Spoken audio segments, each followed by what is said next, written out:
Um, One of the perks of my position is that I get to introduce myself as a business ethicist.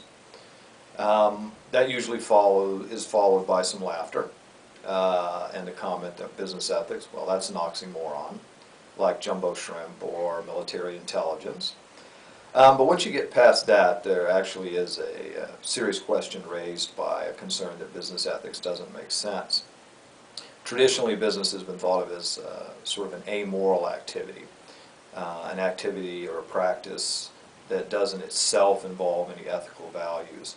If business is to be ethical, if business persons are to behave ethically, those ethical values are going to have to come from outside of business itself.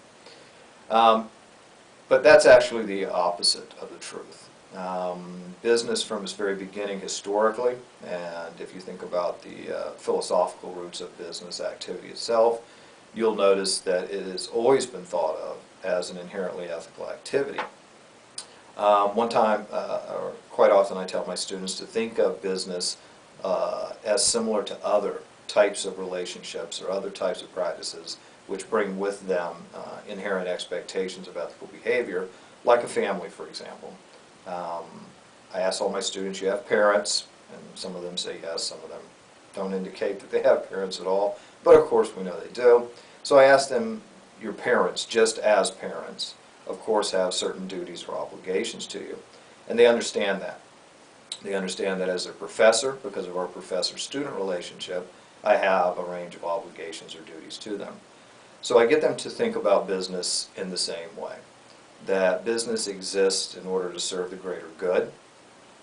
Sure, businesses have to make money to stay afloat, but that's not their general purpose. An example I use is we all need to eat to stay alive, but we would never say that the purpose of our existence is to eat.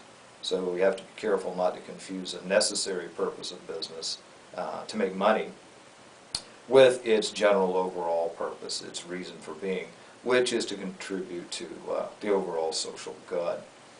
So I think it's key, if we're going to make any progress socially and economically in making business institutions and practices more ethical, that we think about business as an inherently ethical activity, not something that needs to be made ethical from outside. One of the common bits of jargon that get used these days is to talk about the double bottom line, where one of the bottom lines is increasing revenue or maximizing profits, and the other is to be ethical.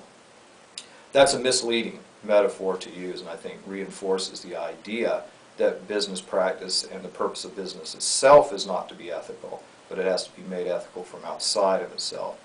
That's because you have these two bottom lines that you're going to be trying to balance. And anytime you have to try to balance an ethical bottom line with a monetary bottom line, the ethical bottom line typically is going to lose out.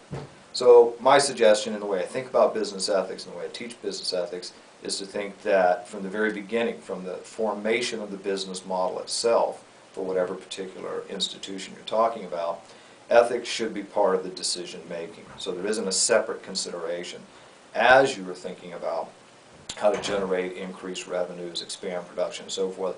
You're thinking about those activities in an ethical context, not ethics being a secondary consideration that comes into play.